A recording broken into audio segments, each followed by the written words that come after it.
today, what I think I'm going to do is, instead of working on the steam engine, is still not, I got some little cheaters here, but they're not really grand. So I'm not going to work on anything that requires super precision, but I do want to cast a big old chunk of aluminum for another project. So we're going to drag out my foundry, and see if we can get it in good shape, or if it's already in good shape. But it's got a fan on it that hadn't been operated for about 20 years. So I expect it's going to need a little cleaning up, tuning up, oiling up. So let's get on. I cut up this bucket of aluminum the other day. This is going to feed the thing. It feels like maybe 5 pounds or 10, we can say. But what we want to do is to get down to this foundry, which is back here behind everything, and drag it out of there and see if we can't do something about making sure it's ready to go. What I'm going to do with this big old landscape timber, making sure I still got a use for it.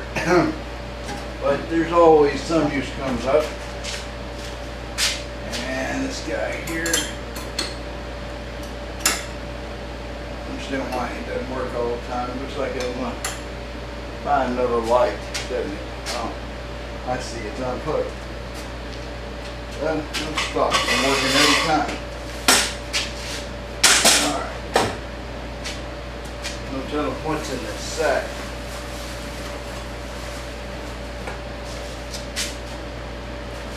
Feels like a sack of concrete or something.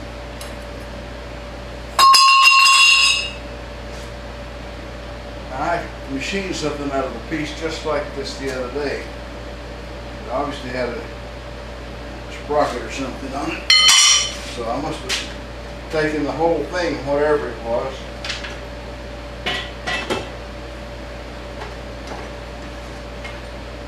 I don't think I need this junk here. Alright, so you gotta drag him out of the corner some way. Let's see here.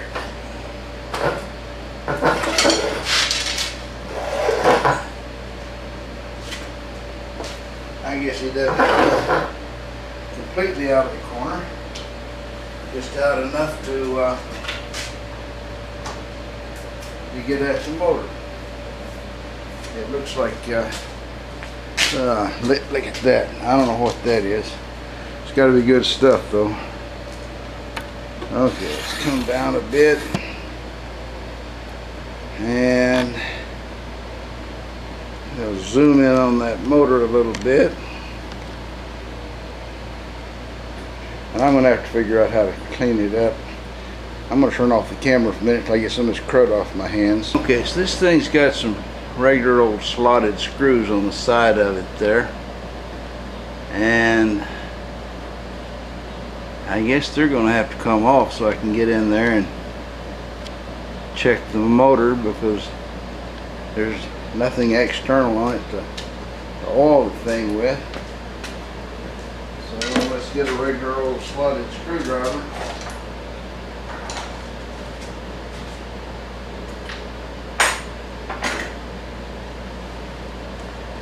Kind of the way things go. The other day all I had was regular old slotted screwdrivers when I was looking for a Phillips.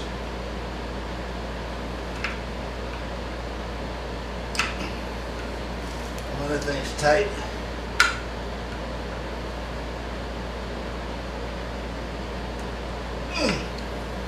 That's not going to work.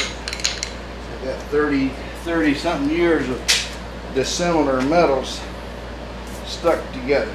But I think I've got a tool that'll do it. We'll turn off the camera while I go look for it. Okay, found it.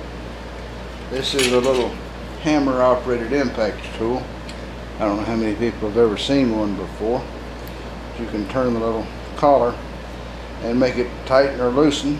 And I always used it on motorcycles because trying to get a Phillips screw out of an aluminum case would sometimes be a real disaster. This thing wasn't easy to find. put on the cheaters again here so I can see the darn thing. Now, there. These things aren't prescription, so they don't fit both eyes.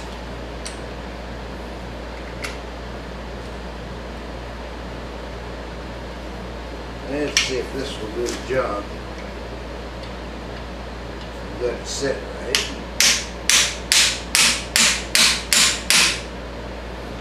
Well, not looking too good.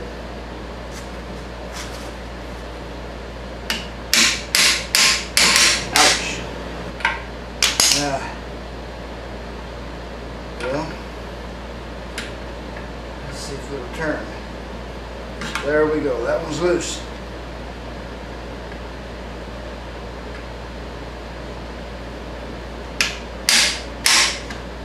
I think that one's loose.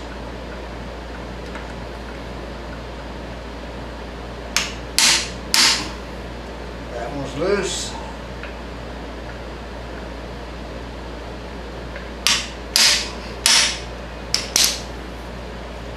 There. Now, we'll get something easier to handle.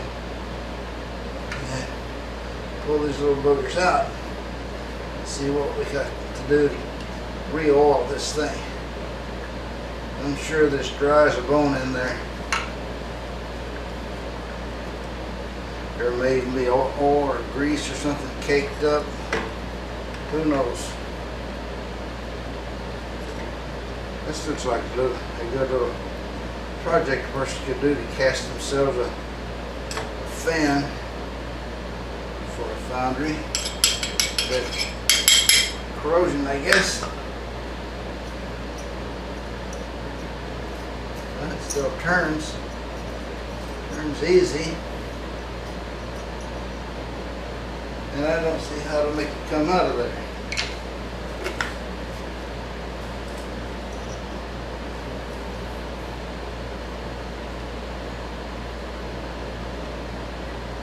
There we go. There's a set screw on the top of that fan. So that's off to find the house Allen wrenches. I should have dragged this thing over on the other side of the garage. The air conditioner's a lot better over there. If you got one of these little lifts like I do here,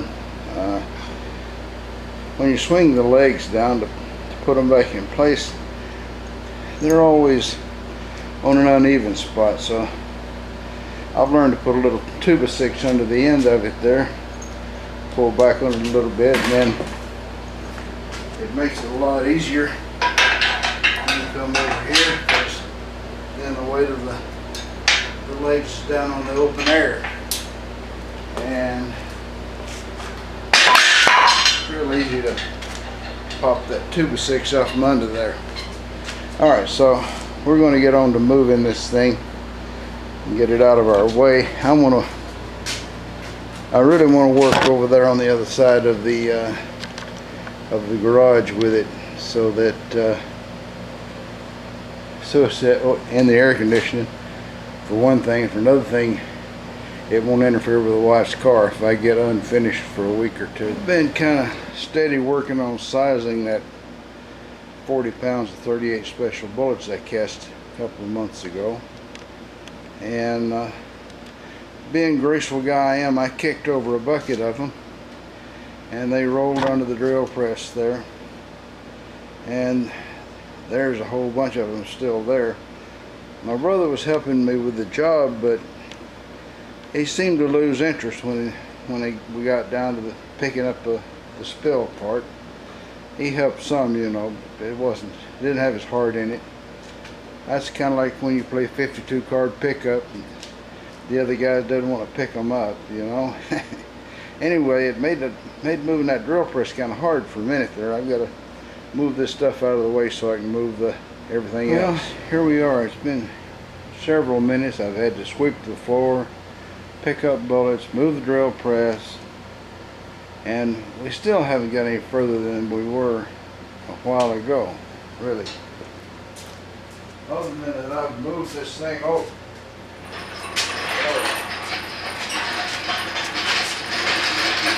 So now I gotta pick this up and put it up. I've got to put the drill press back over there and move everything back like it was. So it's still going to be a long time before I get anything done here. But I'll get something done eventually. We'll get back to trying to pull that little screw out in a minute. Well, now we're on the cooler side of the garage, and I'm liking that. All I got to do is find the right size Allen wrench and try to get that little guy to come off. I guess a little penetrating oil wouldn't hurt it. Put the oil on it. In there. I should have done that a while ago before I got to sweeping the floor and all that other stuff. Alright. I'm going to turn the camera off. Nobody needs to wait while I hunt for wrenches. Now, I know somebody's going to say, well, why didn't you push all those bullets through your wonderful fast sizer and get it over with quick? And that's a long story. It seems that I was pretty sure I had all the dross cleaned off the lead, and I was tired of waiting, so I crammed the mold blocks right down in through the surface of the lead, right down to the bottom of the pot, and it'll warm up. And when I did that, dross got between them, and I cast a bunch of bullets that are 10 thousandths too big. 1 or 2 thousandths is easy to push through a sizer, but when they get 10 and 11 and 12 thousandths too big, that's a whole nother story. Probably ought to just melt them down and redo them, but I may have ruined my mold blocks too, because I can't seem to be able to get this stuff off of them. Anyway, trying to get this little fan out of there is a job. I've been pounding on the thing here, tapping on it with my hammer and trying to hold on to it with a pair of pliers, and it's hard to do. So I'm going to work on that a while, and then we'll come back and make it look like I had miraculously succeeded. Well, finally I got the impeller out of there. You can see it's got a little mark there where I guess it might have been sitting in water. You never know around here. We've had high water. I didn't know it would be that high in here, but there you go. You can see the water mark. And now when I look down in there, I can see 2 little bolts that hold the motor on, so I can get those off and take the motor apart and try to get some oil in it. It's got just plain bearings, and they feel like they're really dry. Well, as Mr. Pete would say, it's another day, and I'm full of beans, and I can't find any way to take these nuts off of there. I don't have the right size socket, can't get a wrench in there, but I did find some tiny little holes on each end that look like they might be for squirting in oil. And I squirted oil in both of them and went inside and filled a little gap in there with oil, and we'll run it, and if it burns up, we'll buy another motor that's easier to service. So there you are. We're going to put it back together, and then I've got a bunch of fittings to hook up the Foundry with. Alright, so I got my temporary cheaters on, so I can see a little bit of what I'm doing. And actually these are tightened back down. Put this thing back together. And I got some wheels to go under, but it's too heavy for moving around any other way. Put a washer on.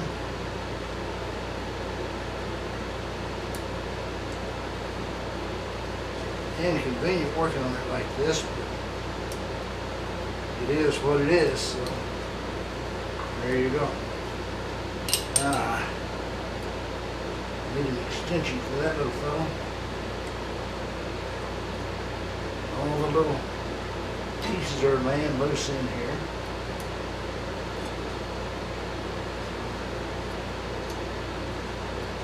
Try to get it back together. For all I've accomplished there, I could have left it put together in the first place. But we're going to make it one way or another.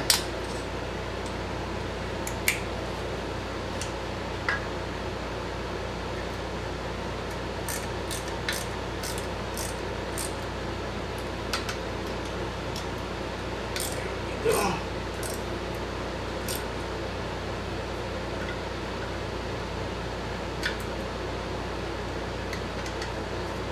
That seems to be good and tight. I'm not going to remove this crud off here.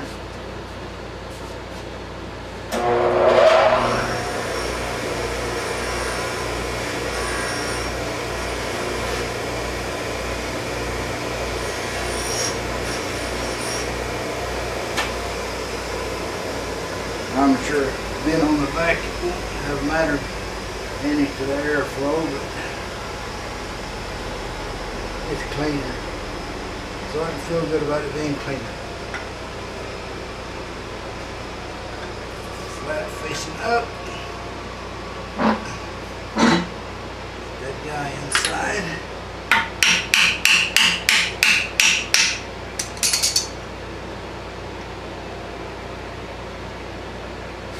Alright, let's see if we can tighten it down. I'm going to cut the camera. No need for you to suffer through me screwing things together. Okay, I've wire brushed the corrosion off of these various surfaces, and we've got this guy here. We'll plug it in and see if it smokes. Whatever. Get that dent here.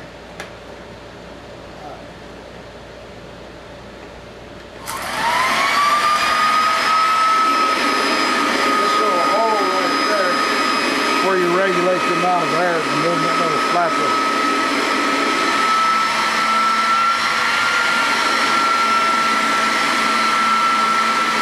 It's moving a pretty good bit of air.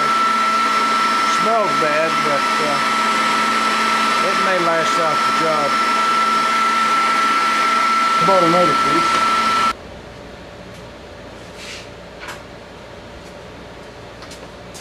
And this is the other piece. And you can imagine what that's for. That's straight from Harbor Freight, and this thing's too heavy to deal with, so I'm going to put it on this little dolly here, and see if I can back up from there. Oh, that's the wrong way. And we'll put it on this dolly some way, and then we'll that's it that way.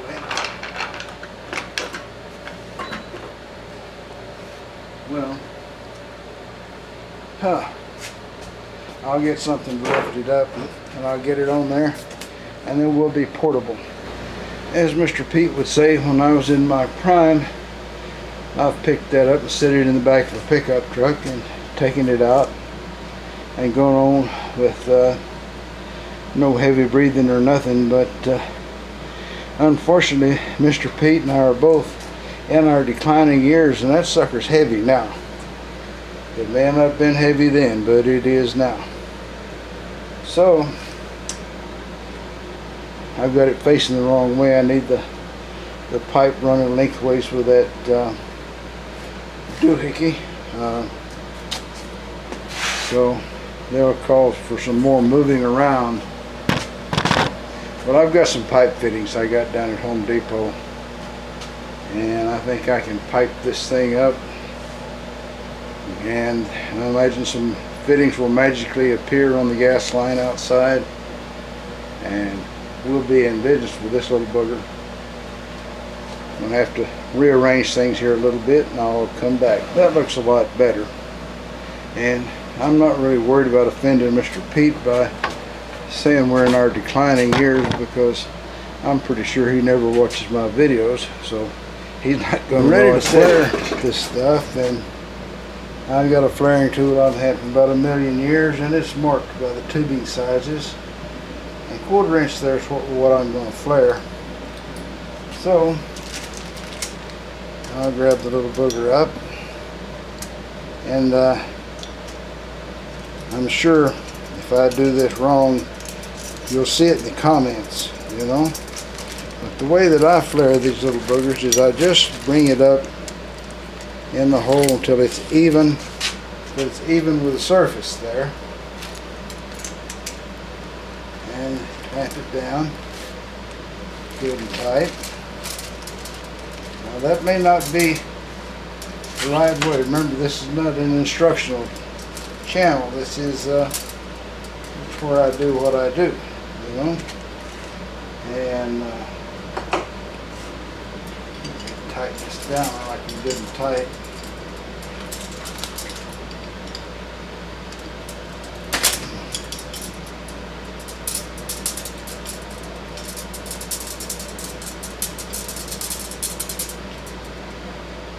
That looks to be pretty well tight.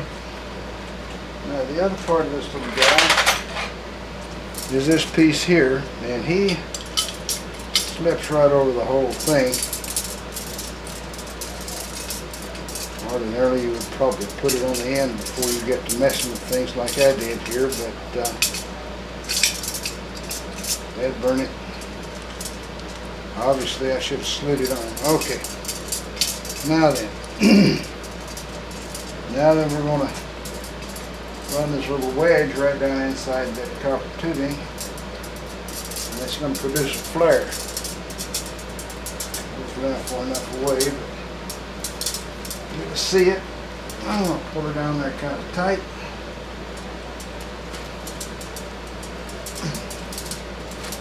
And then I'm going to let it go, which I got plenty of tight, I guess. Slide him back out of the way. Loosen up this guy here.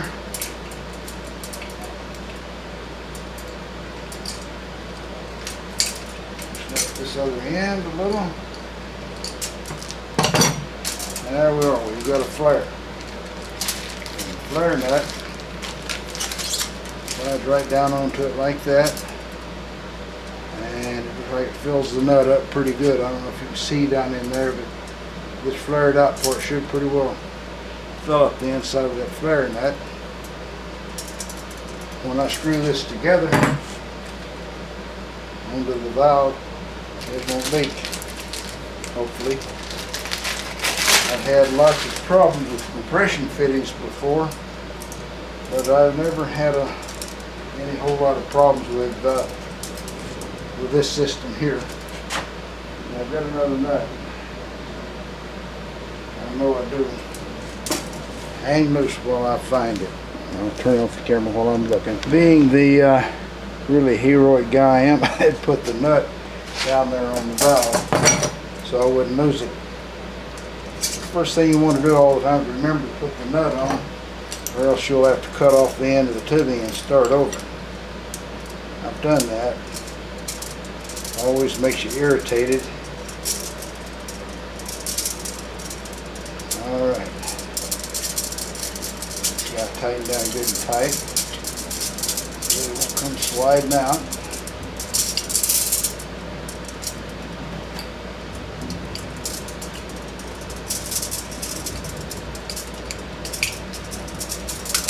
Probably doesn't have to be as tight as I get it, but I like everything to stay in position till I'm through working.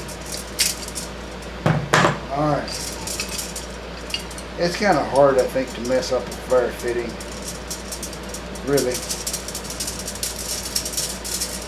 Because as long as it's not too big to go inside the nut, it's usually going to fit just right. Alright, that ought to have it cone shaped as good as it's going to get.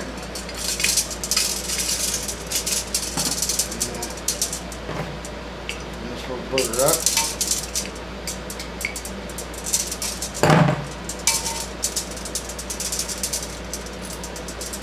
And now that I can just slide this off again. Alright. You see I've got a flare on there. pretty well fills up the nut. One on this end, same story. That should work without leaking. If it does leak by some miracle, perfect as I am, I'm sure it won't, but if it should by some miracle, I can cut it off and redo it. That's one of the other good things about a flare fitting. If your joint's not good, you don't lose the nut or anything. You just cut another little piece off and flare it all over again. So I'm going to lay that right there. That's ready to go. The outside valve is ready to go. All I got to do is wheel this sucker out, set it on the patio, hook up both ends of this tubing, and melt some aluminum, which we're not going to do today. I started this about 6 o'clock, so it's getting close to sundown, and I don't want to do it in the middle of the night. And I'm going to go tomorrow and try to shoot the steel challenge, so we'll see what happens. I need to go in and rest up a bit now and watch some kind of TV or YouTube videos. Well, I didn't finish the whole part today in this one section, but I'll upload another section right along with it, and there will be some talk there. I told you the story to be at the end, and if you waited this long for the story, well, here it is. As you guys know, in a previous video I told you that I at one time bought a Titan 500 Suzuki, and other than the fun riding around town and riding to work, I also had in mind a road trip. So I put a luggage compartment on the back and a sissy bar and all that, and put it on a trailer and hauled it up east of Dallas where the grandparents were, and left the car and the trailer and the two kids with the grandparents, and we got on that motorcycle and we made Amarillo the first day, which is a pretty good little trip up to the Texas Panhandle. And we woke up the next morning, and this is in the end of July, mind you.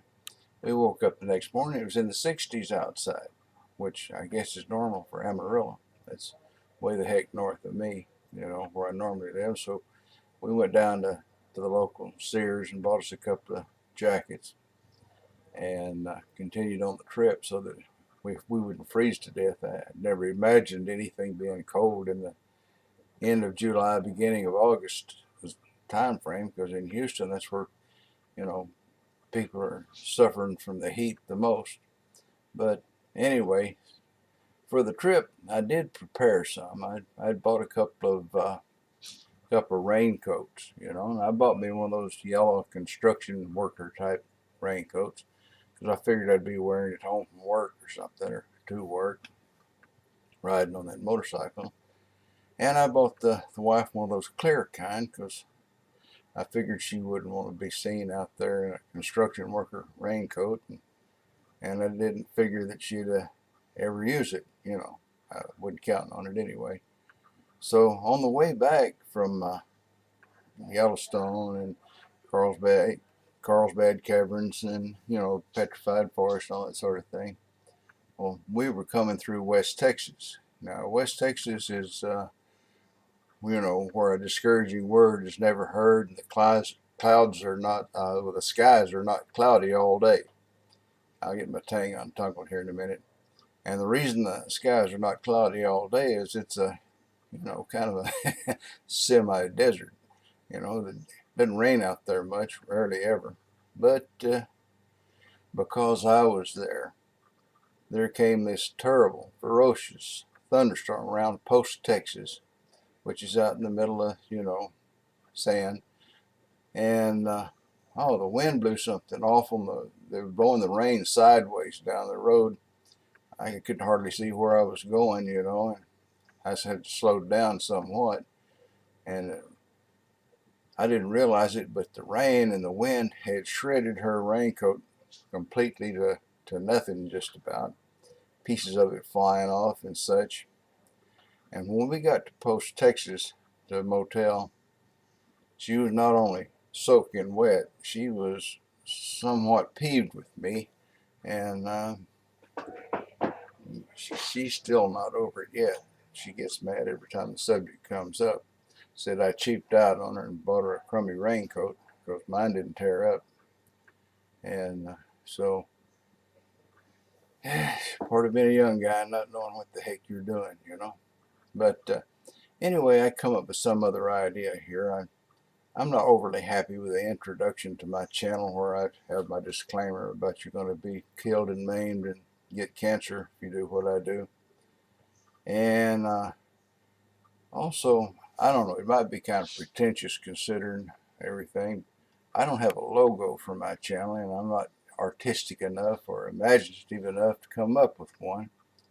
So if one of you 2 or 3 guys that actually view this stuff, if you're artistic and talented or imaginative and you feel like it, maybe you could give me some suggestions. On the next part of this, I'm going to change the intro a little bit to something else, and I'll ask you how you like it, you know.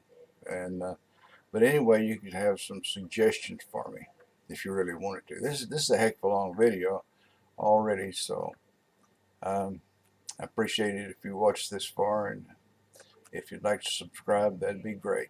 Thank you.